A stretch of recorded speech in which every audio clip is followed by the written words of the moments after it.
Royal breakups are never loud. They don't come with statements. They don't come with explanations. They come with distance. And when distance appears inside a palace, it usually means something important has already broken. The world noticed it slowly, a change in presence, a shift in energy, moments that felt colder than before, no announcement, no denial, just silence. And silence in royal life is never accidental. People began to ask questions about Sheikha Mahra. Was there a breakup? Was there a disagreement? Was something quietly falling apart behind palace walls? Royal families don't answer such questions. They let time speak instead. Inside royal relationships, separation does not always mean the end.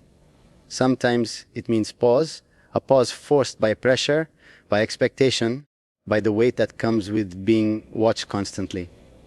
Royal love is not allowed to be emotional first. It must be stable first. And when emotion threatens stability, distance becomes the safest solution. Those close to the palace understand this reality. A relationship can appear intact publicly while privately going through silence, not because love is gone, but because control is necessary. What made this situation different was what came after. Not a replacement, not a disappearance, but a return. When royal men are given second chances, it is rarely impulsive. It is considered, measured, approved quietly. Because reconciliation inside royal life is not just about feelings. It is about alignment. The story people whisper is not about drama. It is about restraint, about stepping back before things break beyond repair, and then stepping forward again with more caution than before. In royal culture, a second chance is not romantic, it is practical. It means both sides understand the cost of walking away and the cost of staying. This is why no celebration followed, no public reassurance, no visible declarations. Because real reconciliation in royal life does not need witnesses. The world sees fragments, appearances, moments, absences. But the real conversations happen where cameras never enter.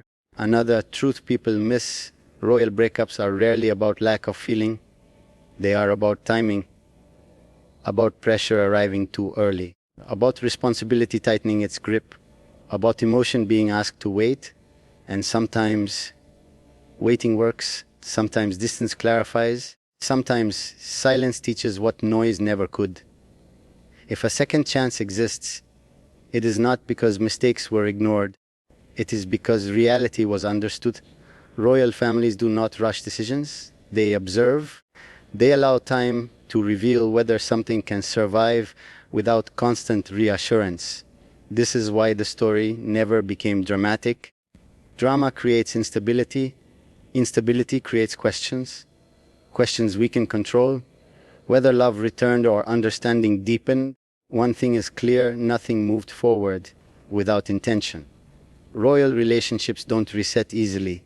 If they continue, it is because both sides accept the structure they live within. The public may call it a breakup. They may call it reconciliation. Inside the palace, it is called adjustment. Adjustment to duty. Adjustment to expectation. Adjustment to a life where personal choices are never only personal. That is the reality behind the headlines. Not scandal, not chaos, but careful correction. This is not a fairy tale. It is royal life, where even second chances must pass through silence before they are allowed to exist. There is something important people often misunderstand about royal second chances. They are not driven by impulse. They are driven by assessment. Inside the palace, reconciliation is never emotional first. It is evaluated. What went wrong? What can be corrected? What cannot be repeated? Only after that does feeling get permission to exist again. That is why distance came first. Distance allows pressure to settle. It allows misunderstandings to lose their urgency. It allows both sides to see the situation without the noise of emotion. Silence in this world is not avoidance. It is preparation. When people notice signs of reconnection, they assumed romance had returned. That assumption misses the point. Royal reconciliation begins with understanding, not affection, understanding of roles, of boundaries, of the reality both people live inside. In royal life, love does not erase structure. It learns how to exist within it. And that learning is never quick. A second chance does not mean the past is forgotten. It means the past has been accepted. Mistakes are not denied, they are absorbed, because denial creates instability, and instability is never tolerated. This is why there were no public gestures, no declarations, no visible reassurance. Royal relationships do not prove themselves outwardly. They prove themselves by lasting quietly. Another truth most people don't consider: walking away is easy in royal life. Staying is harder. Staying requires discipline, patience, and acceptance of limits that most people never face. If a relationship is given another chance, it is because both sides understand the cost of leaving and the responsibility of staying. Royal families value continuity, not perfection, so a pause does not always mean failure. Sometimes it is correction. People call it a breakup.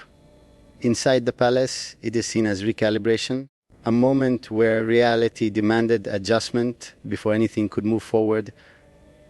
And when adjustment happens successfully, things resume, not loudly, not dramatically, but deliberately. This is why the story feels incomplete to the public, because the public is waiting for emotion. Royal life responds with restraint. Whether the bond grows stronger or remains distant, one thing is clear: nothing continues by accident. Royal second chances are not about romance. They are about alignment. And alignment, once achieved, does not need explanation. That is the truth behind what people are calling a breakup, and what may quietly be a continuation. Not chaos, not scandal, just royal life, where even love is asked to move carefully. There is also something else that happens during these pauses that the public never sees. Expectations are reset. In royal life, relationships don't collapse because of one argument or one mistake. They strain when expectations are misaligned with reality, and reality inside a palace is unforgiving. During distance, both sides are reminded of what this life actually demands. Public duty before private emotion, reputation before reaction, stability before satisfaction. That reminder can either push people further apart or pull them back with clearer understanding. This is why silence is allowed to stretch, because rushing reconciliation creates the illusion of resolution, not the reality of it. Royal families don't repair relationships quickly. They test whether they can survive quietly. If communication resumes, it does so carefully, not with promises, not with emotional declarations, but with consistency, consistency of presence, consistency of behavior, consistency of restraint. In this world, restraint is not distance, it is commitment. People often misread calmness as coldness, but calmness is how royal relationships protect themselves from becoming public conflict. A second chance, when it exists, is not about returning to how things were. That would be impossible. It is about returning with fewer illusions. Illusions about privacy, illusions about freedom, illusions about how much of love can exist without colliding with responsibility. This is why no one rushes to confirm anything.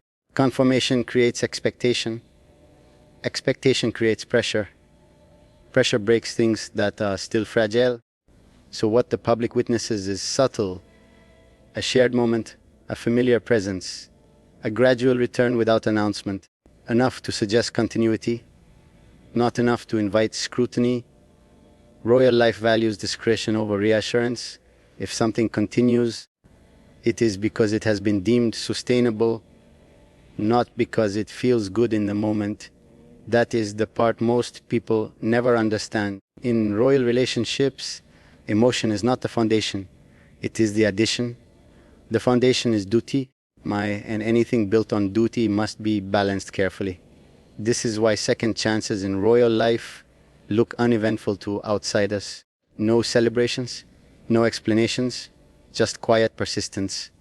Whether this chapter strengthens over time or settles into formality, it will not be announced, because royal relationships do not perform for approval. They exist to endure, and endurance in this world is the highest form of commitment. That is why what looks like a breakup may simply be a pause, and what looks like a return may simply be alignment restored. No drama, no spectacle. Just royal life continuing the only way it knows how, carefully.